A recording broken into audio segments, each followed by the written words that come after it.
And ముఖ్యంగా ఓట్స్కి సంబంధించి 49 లక్షల ఓట్లు కేవలం మన ఏపీలో ఆ ఫిగర్ మ్యాచ్ కాలేదు పార్లమెంట్ ఎలక్షన్స్లో అనేది కొన్ని సంస్థలు చేసుకున్న వాటి ద్వారా రావడం జరిగింది. 79 సీట్లు దేశవ్యాప్తంగా ఈ విధంగా అవకతవకలు జరిగినాయని కూడా జరగడం జరిగింది. దాని మీద పూర్తిగా కూడా ఒక ఎంక్వైరీ జరగడమో లేకుంటే ఇంకో పద్ధతి ద్వారా వస్తేనే తప్ప వాటిని మనము కరెక్ట్గా చెప్పలేము. ఎవరో చెప్తున్నారు ప్రజలు ఆశపడి మోసపోయినారట. మనిషిని బతికిచ్చేదే ఆశ. సో ఆశ పడ్డంలో తప్పు లేదు. నెరవేరుస్తారా లేదా అనేది తర్వాత ఇట్స్ వాళ్ళ ఇదన్నమాట. We have to see. పాపం ముఖ్యంగా రాయలసీమ ప్రాంతంలో అయితే వర్షాలు లేక రైతులు ఇబ్బంది పడుతున్నారు, పనులు లేక ఇబ్బంది పడుతున్నారు. చాలా ఇబ్బందికరమైన పరిస్థితులు ఉంది. ఎందుకంటే కొన్ని గ్రామాలలో తాగునీళ్ళకు కూడా ఇబ్బంది కలిగే, ఎందుకంటే వాటర్ టేబుల్ పడిపోతుంది, వాటర్ టేబుల్ బాగా డౌన్ఫాల్ అవుతుంది. We have to see. Pawan Kalyan గారికి ఇప్పుడు తీసుకున్నారు Panchayati Raj ministry. It is challenging. ఆయన కూడా నేను విన్నాను ఇక్కడ బ్లీచింగ్ పౌడర్ ఇది లేదు, నీళ్ళకు ఇది లేదు అని చెప్పేసి కూడా వినడం జరిగింది. సో జగన్మోహన్ రెడ్డి గారు ఇట్లా ఎప్పుడు కారణాలు చెప్పలేదు. ఎందుకంటే 100 కోట్లు కేవలం 2019లో దిగిపోయేటప్పుడు టైం పెట్టినా కానీ బడ్జెట్లో డబ్బులు లేవు, ఇవి లేవు అని చెప్పలేదు. తన వంతుగా తన చేయాల్సినది కొన్ని రిఫార్మ్స్ తీసుకొని రావడం జరిగింది. మెడికల్ కాలేజ్ కావచ్చు, పోర్ట్స్ కావచ్చు, హాస్పిటల్స్ కావచ్చు, స్కూల్ ఎడ్యుకేషన్ కావచ్చు, కొన్ని రిఫార్మ్స్. నేను కూడా అన్ని రిఫార్మ్స్ అంత త్వరగా జనంలోకి ఇంజెక్ట్ చేయడం కూడా తప్పే నేను అనుకుంటున్నాను. వీ హ్యావ్ టు ఆ ఫ్లోలో పోతుండాలి. జనాలకి ఏది అనుకుంటారో దాని ఫ్లోలో పోతుండాలి. కానీ వాళ్ళని కొత్తగా మనం నేర్పించాలనే ఒక ప్రయత్నం చేస్తా అంటేనే పెద్ద తప్పు. దానికి బేసిక్ పెద్ద ఉదాహరణ నేనే అనమాట. నాదే లైవ్ ఎగ్జాంపుల్. ఎందుకు నేను లైవ్ ఎగ్జాంపుల్ అంటే, ఇప్పుడు పబ్లిక్ రిప్రజెంటేటివ్స్ జనం దగ్గరికి పోరు, జనంతో మాట్లాడరు, వాళ్ళ దగ్గరికి వచ్చిన వాళ్ళనే కలవడం బరువుగా ఉంటుంది. అలాంటిది నేను ఒక కొత్త సిస్టమ్ని తీసుకొని వచ్చి వీళ్ళే వాళ్ళ దగ్గరికి తీసుకోపోవడం జరిగింది.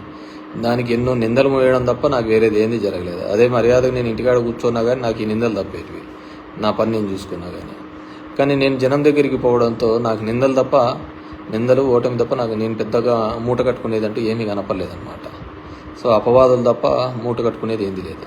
సో అట్లుంటుంది. కాబట్టి ఎప్పుడే కానీ సిస్టంలో ఏ విధంగా అలవాటు పడితే దాని ప్రకారమే పోవాలా.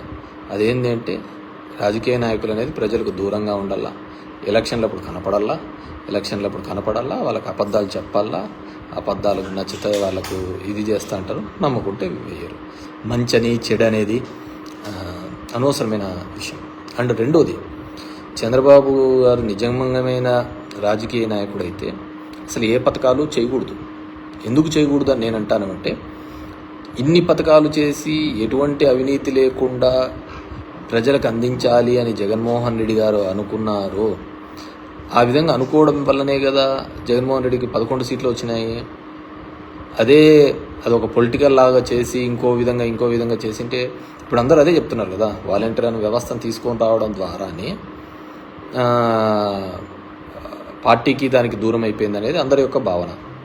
సో వాలంటీర్ వ్యవస్థ ద్వారా అవినీతి లేకుండా చేయాలి అనేది జగన్మోహన్ రెడ్డి యొక్క ఆలోచన. అది నచ్చలే జనాలకు.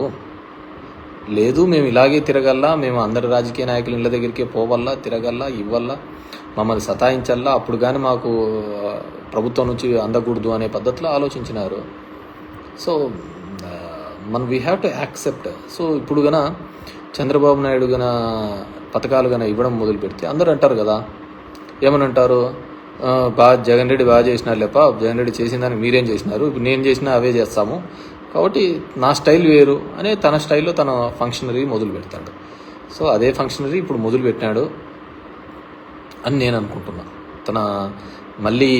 తన ఫంక్షనరీ మొదలు పెట్టాడు అని నేను అనుకుంటున్నాను. సో నిజంగా అంటే అప్పుడు ఒక మోడల్ అయ్యేది. జగన్మోహన్ రెడ్డి సక్సెస్ అయ్యింటే పేదవాళ్లకు సాయం చేయాలి, పేదవాళ్లకు ఆదుకోవాలి అనేది ఒక ఎగ్జాంపుల్గా నిలిచేది. ఇప్పుడు ఆయన చేసిన తర్వాత కూడా ఓడిపోయినాడు కాబట్టి, తన పార్టీ రాలేదు కాబట్టి, సో అది నెక్స్ట్ జనరేషన్స్కి అది ఎప్పుడు ఒక ఎగ్జాంపుల్ కానే కాదు. సో అది నెక్స్ట్ జనరేషన్కి అది ఎగ్జాంపుల్ కానే కాదు. సో నెక్స్ట్ జనరేషన్కి ఇంకోటి ఎగ్జాంపుల్ చంద్రబాబు ఇంకో పద్ధతిలో ఆలోచించాలి. అది పథకాల రూపంలో కాకుండా ఇంకో పద్ధతిలో ఆలోచించాలి. సో అతను అదే సంపద సృష్టిస్తాను అనే ఒక పద్ధతిలో ఆలోచించాడు. అది ఎంతవరకు సంపద సృష్టిస్తాడు ఏంది అనేది మనం we have to wait and see. So ఆయన చేయలేదు ఇది చేయలేదు అని చెప్పేసి పెద్దగా కంగారు పడద్దండి, పెద్దగా ఆలోచించద్దండి. అండ్ బాగా బీ రిలాక్స్. ఈ మధ్యకాలంలో కొన్ని మంచి మూవీస్ వచ్చినాయి. కల్కిను, మహారాజా, ఇట్లా నాకు ఆ సినిమాలు కూడా గుర్తుకొస్తాయి. ఏమన్నా పన్నా జగన్మోహన్ రెడ్డికి చెప్పండి, టికెట్ రేట్లు తగ్గియాలా అని చెప్పేసి పడి ఆ సినిమా వాళ్ళతో అందరితో నిష్ఠూరాలు తప్ప వేరేది ఏమన్నా ఉందా? ఎవరు లైఫ్ వాళ్ళు ఉంటాండ్రి. ఆ టికెట్లు తగ్గేలా సామాన్యులకి ఇది కావాలా, అంతంత రేట్లు ఉండకూడదని ఆయన ఏదో పడినాడు. పడితే అందరితో ఈరోజు నిష్ఠూరాలు తప్ప వేరేది ఏమన్నా మూట కట్టుకున్నాడు. ఆయన ఏం మూట కట్టుకోలే కదా, అలా ఉంటుంది. సో ఎప్పుడైనా కానీ జనాలకు ఆ రోజు అది అవసరం ఏం లేదు. బ్లాక్లోనే టికెట్ పెట్టుకొని కొనుక్కొని పోతారు ఫ్యాన్స్కి వాళ్ళ సినిమాలో వస్తే. అలాంటిది నువ్వు ఆ టికెట్ తగ్గిమని చెప్పడానికి చెప్తే వాళ్ళు ఎందుకు యాక్సెప్ట్ చేస్తారు? So it's craze. మనం వాళ్ళకి తగ్గిస్తున్నాము ఇదేదైనా వాళ్ళు ఆలోచించరు. ఆ విషయం గురించి వాళ్ళకి తెలియదు కదా, మనకి మంచి చేస్తున్నాము అనేది. వాళ్ళ సినిమా ఫ్యాన్ ఎంతైనా పెట్టిపోవాలా అనేది వాళ్ళ ఆలోచన. మనం ఎవరు వాళ్ళు ఆ రేట్లు తగ్గించాలనేది అలా అనుకున్నాము. అందరితో ఒక ఇండస్ట్రీతో అందరితో కూడా మనం చెడు మూట కట్టుకోవడం జరిగింది. నా ఎస్సీలు, నా ఎస్టీలు, నా బీసీలు అని అన్నారు. మిగతా ఆ సెక్షన్ ఆఫ్ ది పీపుల్ నీతో సెయిల్ అయినారో లేదో తెలియదు, కానీ మిగతా సెక్షన్ ఆఫ్ ది పీపుల్ అందరూ కూడా నెగిటివ్ అయినారు కదా, వాళ్ళేనా మేము వద్దా అని. పోనీ ఎవరినైతే భుజాన్ని ఎత్తుకున్నారో వాళ్ళన్నా మనతో తోడొచ్చింటే ఈ పరిస్థితి అయితే ఉండేది కాదు కదా. సోషల్ ఇంజనీరింగ్ అనే కాన్సెప్ట్ తీసుకొని వస్తుంది. ఓసీలకు జనరల్గా వచ్చిన సీట్లను కూడా బీసీలకు ఇచ్చినాడు. ప్రతి ఇద్దరు వైస్ ఎంపీపీలు ఉంటే ఒక వైస్ ఎంపీపీ ఖచ్చితంగా బీసీ కానీ ఎస్సీ కానీ ఉండాలి, మహిళ కానీ ఉండాలి అన్నారు. సో హీ వాంట్స్ టు ఒక revolution. These are all accept చేసుకోవడానికి పబ్లిక్ లేరు. పబ్లిక్ ట్రెడిషనల్గా వచ్చే పద్ధతినే యాక్సెప్ట్ చేశారు తప్ప ఇవన్నీ వాళ్ళు యాక్సెప్ట్ చేసుకోవాలా అనే పద్ధతికి ఆలోచించుకోలేదు. అరే మన కోసం ఆలోచిస్తున్నాడు, నా బీసీ, నా ఎస్సీ, నా ఎస్టీ, మా గురించి ఒకరు ఆలోచిస్తున్నారు అనేది ఆలోచించలేదు. సో ఇట్స్ వర్టికల్లీ పార్టీ లైన్లో డివైడెడ్గా ఉన్నప్పుడు అవన్నీ ఆలోచించలేదు. జగన్మోహన్ రెడ్డి ఆలోచించినాడు. సో ది మిగతా సెక్షన్ ఆఫ్ ది పీపుల్లో అది ఖచ్చితంగా ఒక నెగిటివ్గానే కనపడింది వాళ్ళకు.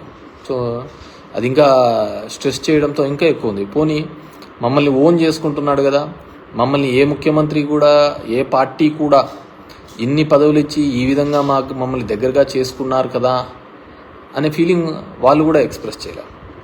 వాళ్ళు కూడా చూపించలేదు అన్నమాట. మమ్మల్ని ఇంతగా చేసినారు కదా, మాకు ఈ విధంగా ఒక రాజ్యాంగబద్ధమైన పదవులు ఇచ్చినారు కదా, సరే ఆ పదవులకు ఏ విధంగా ఉంది ఏముంది అనేది తర్వాత. ఎంతోమందిని పక్కన పెట్టి ఇచ్చినాడు మమ్మల్ని, వాళ్ళకు వచ్చిన ఆపర్చునిటీని కూడా తీసేసి మాకు ఇచ్చినాడు కదా, సో మనం ఉండాలి కదా అనేది కూడా లేకపోయిందనమాట. సో దీంట్లో మనిషి ఒకటి ఆశ కోరికలు దీని మీద తప్ప వేరేది ఏది కానీ దీంట్లో కనపడదన్నమాట. సో మనము అంత చేసినా కానీ ఏ విధమైన పరిస్థితి కనపడలేదు. So I wish everyone be positive. This 4 years we have to go ahead. YCP వాళ్ళందరికీ కూడా. సో అందరూ కూడా బీ పాజిటివ్. సో ఉంటారు పాపం. జగన్మోహన్ రెడ్డి గారిని ఆలోచించండి. ఇంట్లో వాళ్ళు అతన్ని ఇబ్బంది పెడుతూ, బయట చంద్రబాబు నాయుడు ఇబ్బంది పెడుతూ, పైన బీజేపీ ఇబ్బంది పెడుతూ, ప్రతి ఒక్కరూ ఏదో విధంగా అతన్ని క్రష్ చేయాలా అని వాళ్ళ అహాన్ని చూపించుకోవాలనే ఒక ప్రయత్నం చేస్తున్నారు. So at this point of time మనమందరం కూడా వైసీపీ పార్టీకి ఆయనకు తోడుగా ఉండాల్సిన బాధ్యత. నాకు తెలిసి ఆయన ఎవరికే కానీ తెలిసి అయితే నష్టం జరిగిండదు. సో డెఫినెట్గా ఒక పొలిటికల్ డ్రివన్ తప్ప, రాజకీయంగా తీసుకోకపోవడం తప్ప ఆయన అన్నీ కూడా ప్రతి ఒక్కరికి కూడా మంచి చేసే ఒక ప్రయత్నమే చేసినాడే తప్ప ఎక్కడే కానీ నెగిటివ్ చేయలేదు. ప్రతి ఒక్కరికి మంచి చేయాలనే ఒక ఆలోచన తప్ప వేరేది ఏం చేయలేదు. సామాన్యుల